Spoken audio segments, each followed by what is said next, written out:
పాత్రికేయ మిత్రులకు both print and electronic media మీ అందరికీ నా వందనాలండి.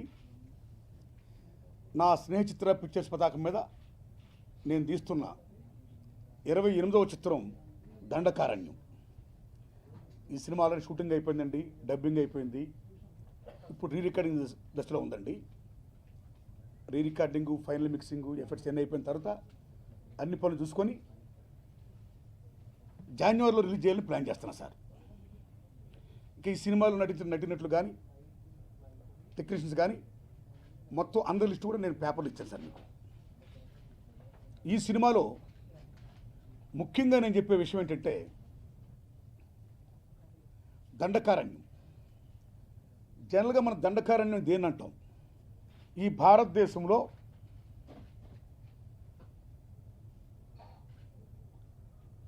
కృతయుగంలో, ద్వాపర యుగంలో, దానికి ముందు త్రేతాయుగంలో మనం దండకారణ్యం పేరు విన్నామండి. త్రేతాయుగంలో సీతారామ లక్ష్మణ స్వాములు అరణ్యవాసం చేసినప్పుడు వాళ్ళని సాదుకున్న తల్లి Dandakaranya.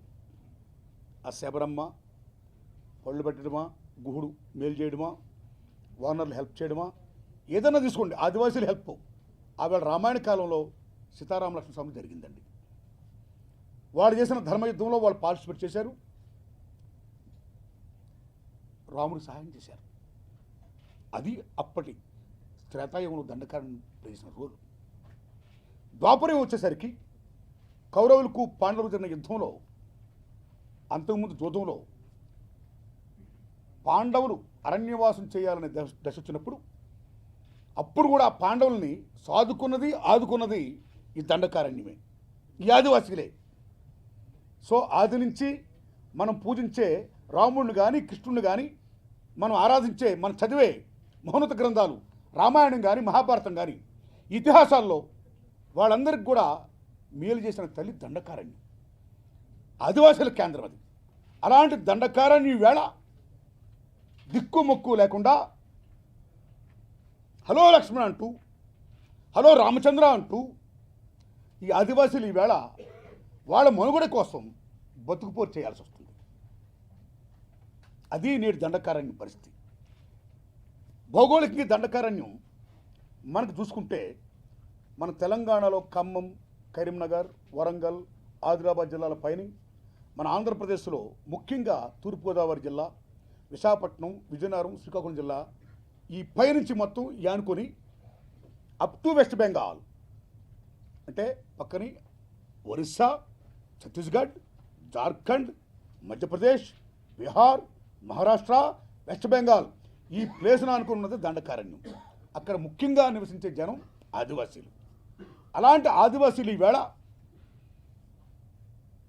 In the name of development, అభివృద్ధి పేరు చెప్పి వేళ మన కేంద్ర రాష్ట్ర ప్రభుత్వాలు ఏమైతే అనుసరిస్తున్నాయో ఆ అనుసరిస్తున్న విధానానికి అవి బ్యాక్ సెట్ గొలుసు తవ్వడమా, లేకపోతే ఇనుప ఖనిజం తవ్వడమా, లేకపోతే ఒక డ్యామ్స్ కట్టడమా, అనేక చేయడం వల్ల అక్కడున్న ఆదివాసీలకి రక్షణ లేకుండా పోతుంది, మనుగడ లేకుండా పోతుంది, నిరాశలు అవుతున్నారు. అన్నింటిని మించి ఈ బ్యాక్ సైడ్ తవ్వకాల వల్ల కానీ ఇటువంటి వాటి వల్ల కానీ జరుగుతున్న వల్ల మొత్తం పర్యావరణ సంస్థ నాశనం అయిపోతుందండి. ఇలా నాశనం అయిపోతున్నప్పుడు ఈ ఆదివాసులు మళ్ళీ ఎక్కడ పోవాలాడు? వాళ్ళ పరిస్థితి ఏంటి? పర్యావరణం సంస్థ సర్వనాశనం అయిపోతుంటే వాళ్ళ ఆరోగ్యం ఏంటి అనే దశలో చర్చించేదే ఈ సినిమా దండకారణ్యం. అంటే వాళ్ళ హక్కుల కోసం ఆదివాసులు ఈవేళ దండకారణ్యం ఏ విధంగా వాళ్ళ సాధనాలను ఆయుధాలు చేసుకొని పోరాటం చేస్తున్నారో అదే నా సినిమా దండకారణ్యం. ఎందుకు ఆదివాసులు పోరాటం చేయాల్సి వస్తుంది? మన రాజ్యాంగంలో ఆదివాసీ రక్షణ కోసం ఏదైతే 170 యాక్ట్ని పెట్టారో, 170 యాక్ట్ అంటే మీ అందరూ తెలుసు, గిరిజన భూముల్ని గిరిజనులే కొనాలి కానీ గిరిజనేతలు కొనకూడదు. అంటే భూ బదలాయింపులు గిరిజనులకి గిరిజనుల మధ్యలో జరగాలి కానీ గిరిజనేతల మధ్య జరగకూడదు అనేది 170 యాక్ట్. అది ఆదివాసులకు ఒక రక్షణ కవచం. కానీ అభివృద్ధి పేరు చెప్పి వేళ ఈ రక్షణ కవచంగా ఉన్న 170 యాక్ట్ని విచ్ఛిన్నం చేస్తూ ఈవేళ అంబానీలా, అదానీలా, టాటాలా, బిర్లాలా, జిందాల్లా, ఆన్రాక్లా స్వదేశీ విదేశీ బహుళజాతి కంపెనీల మొత్తం సమస్తం కూడా ఇవాళ ఈ గవర్నమెంట్ యొక్క విధానాల వల్ల అక్కడికి ఎంటర్ అయిపోయి పరిశ్రమలు పెడుతూ కాలుష్యం చేస్తూ పర్యావరణం నాశనం చేస్తూ ఆదివాసీల యొక్క బతుకుని చిత్రం చేస్తున్నారు. దానికి వ్యతిరేకంగా ఇవాళ మనం పోవడం చేస్తున్నాం. ఆదివాసులు పోవడం చేస్తున్నారు, అనేక మంది ఉద్యమకారులు పోవడం చేస్తున్నారు, ప్రజా సంఘాలు పోవడం చేస్తున్నారు. ఈ 170 యాక్ట్కే కాదు, రాజ్యాంగంలో article 5D and above all 6th schedule అంటే ఆదివాసీల సంపద, ఆ మూల వనరులు మూలవాసులకే చెందాలి, స్వయం ప్రతిపత్తి కావాలి, స్వయం పాలన కావాలి. మరి ఇలాంటి దశలో ఆదివాసీల మూల సంపదని, ఆ మూల వనరుల్ని ఆదివాసులు చెందకుండా ఈ స్వదేశీ విదేశీ పెట్టుబడిదారులు దారాత్వం చేస్తున్నప్పుడు రాజ్యాంగాన్ని మీరు తుట్టుపడుస్తున్నారు. ఆదివాసులు కల్పించిన రాజ్యాంగపు హక్కులు మీరు కారరాస్తున్నారు. అలా చేయొద్దని నా చిత్రం ద్వారా నేను కేంద్ర రాష్ట్ర ప్రభుత్వాలు చేసే విజ్ఞప్తే నా దండకారణ్యం అండి. ఉదాహరణకి ఈవేళ విశాఖ మన్యంలో బ్యాక్ సైడ్ గోల తవ్వకాలు జరుగుతున్నాయి. అది యాక్చువల్ 2000 శతాబ్దంలో దాన్ని మొదలుపెట్టారు వైఎస్ రాజశేఖర రెడ్డి హయాంలో.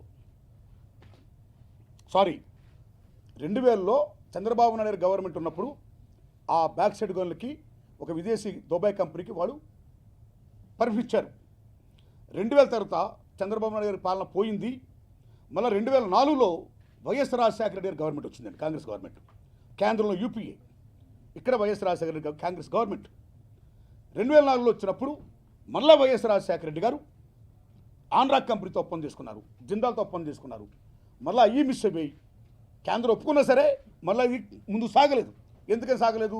అనేక మంది ఉద్యమకారులు ఫైట్ చేయడం వల్ల, ప్రజా సంఘాలు ఫైట్ చేయడం వల్ల, అన్నింటిని మించినప్పుడు ఎలక్షన్ రావడం వల్ల ఆదివాసులు ఓట్లు వాళ్ళకి కావాలి కాబట్టి, ఓ ఆదివాసులారా మీరు మా దేవుళ్ళు, మీ నిజమైన బుద్ధిస్టులు, మీ ఓట్లు మాకు కావాలి, మీ రాజ్యాంగ హక్కులు మీ కాలరాయం కాపాడుతాం, ఇక్కడ ఏ బాక్సెడ్ గోళ్ళు మేము తవ్వం అని ఆనాడు గవర్నమెంట్లో అప్రూవ్ చేసి ఉన్నవాడు ఎలక్షన్ రాగానే మళ్ళీ ఆ మాట చెప్పిన వాడు.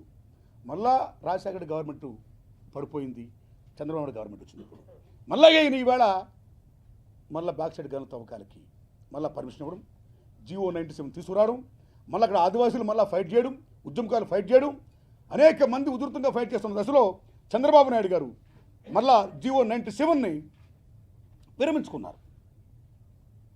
సో ఇంత తతంగం జరుగుతుంది ఈవేళ. ఈ దండకారాన్ని ఈవేళ మొత్తం భారతదేశంలో ఉన్న గుండెకాయల దండకారాన్ని ఈవేళ ఒక చిన్న భిన్నమై చిత్రమైపోతున్నది.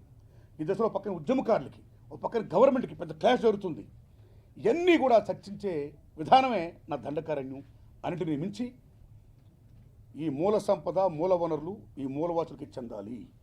ఆదివాసీలకు రక్షణ కవచంగా ఉన్న 170 యాక్ట్ని ఛిద్రం చేయకూడదు in the name of development. Article 5ని కానీ, ఆర్టికల్ 5Dని కానీ, అబవ్ ఆల్ 6th షెడ్యూల్ని కానీ విచ్ఛిన్నం చేయొద్దు అభివృద్ధి పేరు చెప్పి. కాబట్టి ఈ దేశ సంపద దేశవాసులకి చెందాలి, ప్రైవేట్ పరం చేయవద్దు, బహుళజాతి పరం చేయొద్దు. అలా చేసిన వాళ్ళు ఏమవుతుందండి? ఆ రోజుల్లో in the name of east India company how they entered into our country, how they looted our economy, how they captured our sovereignty. అలాంటి దశలో ఎందరో మహానుభావులు స్వతంత్రం కోసం పోవడం చేస్తే, క్విట్ ఇండియా అంటే, సైమన్ గోబ్యాక్ అంటే మన స్వతంత్రం వచ్చింది. స్వతంత్రం వచ్చిన 66 ఏళ్ళ తర్వాత ఈవేళ ఎగైన మన పాలకులు కేంద్ర ప్రభుత్వం కానీ రాష్ట్ర ప్రభుత్వాలు కానీ వెల్కమ్ ఇండియా అంటున్నారు, ఈవేళ మేక్ ఇన్ ఇండియా అంటున్నారు, రెడ్ కార్పెట్ వేస్తున్నారు. అంటే మళ్ళీ ఎవరి పరం చేస్తున్నారు? దేశ సంపదని బహుళజాతి పరం చేస్తున్నారు, ప్రైవేట్ పరం చేస్తున్నారు. అలా చేయవద్దు. ఈ ప్రజల ఆస్తి ప్రజల పరం చేయండి, ప్రజల పరం కావాలి అని చెప్పేదే నా ఈ దండకారణ్యం. ఈ సినిమాలో మళ్ళా నా అర్ధరాస్వాతంత్రం ఇప్పటిదాకా కూడా ప్రజాకవుల పాటలు చాలా చిత్రానికి చాలా హెల్ప్ అండి. ఈ సినిమాలో కూడా గొప్ప పాటలు ప్రజాకవులు ఇచ్చారండి. ముఖ్యంగా గద్దర్ గారు 3 పాటలు రాసిచ్చారండి, 3 పాటలు పాడారు. పాడటమే కాకుండా నేను రికార్డ్ చేశాను, ఒక పాటలో యాక్ట్ చేశారైనా. సో గద్దర్ గారు నా హృదయపూర్వక ధన్యవాదాలండి.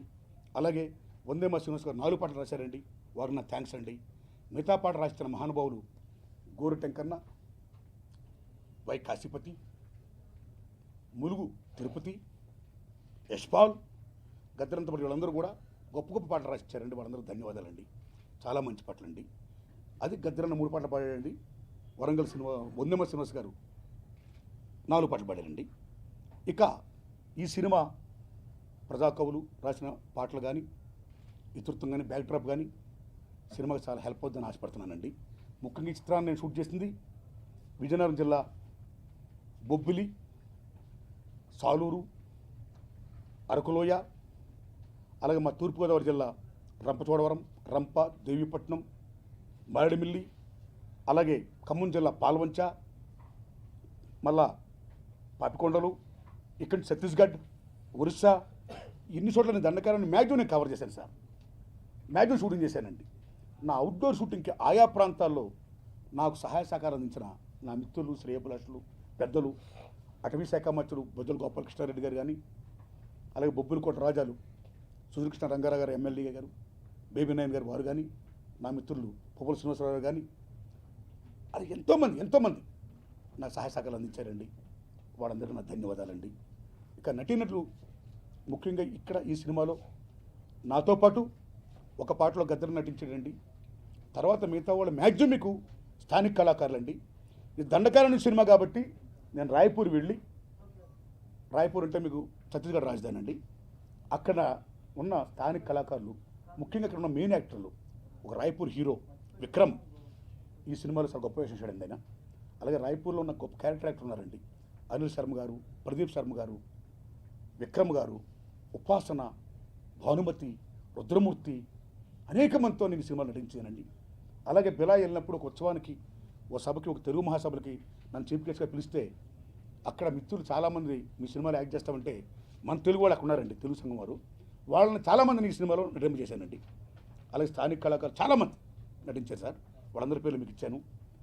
ఈ సినిమా అన్ని కార్యక్రమాలు చేస్తానన్నప్పుడు ఇప్పుడు రీ రికార్డింగ్కి వచ్చాను సార్. డిసెంబర్ కల్లా నాకు హ్యాపీ వస్తుంది. సెన్సార్ పనులన్నీ పూర్తి చేసుకొని ఈ సినిమా నేను జాన్యువరిలో రిలీజ్ ప్లాన్ చేస్తున్నాను సార్. సో నా గత చిత్రాలాగే ఈ సినిమా కూడా మీరు మీ సహాయ సహకారం అందించి బాగా ప్రమోట్ చేసి జనంలోకి వెళ్ళేటట్టు what the best help from your side, please cooperate. ఇంకా నేను ఏమాత్రం బాగా తీసిన సినిమా మంచిగా ఆడుతుంది, లేకపోతే ఫట్ మ్యాటర్స్ ఓవర్, బాగా తీస్తే ఆడుతుంది. కాబట్టి జనం దయవల్ల ఇది బాగుండాలని, ఇంకా నేను ఇలాంటి సినిమాలు తీయడానికి నాకు మంచి ఊతం ఇవ్వాలని నేను మీ ముందు కోరుకుంటూ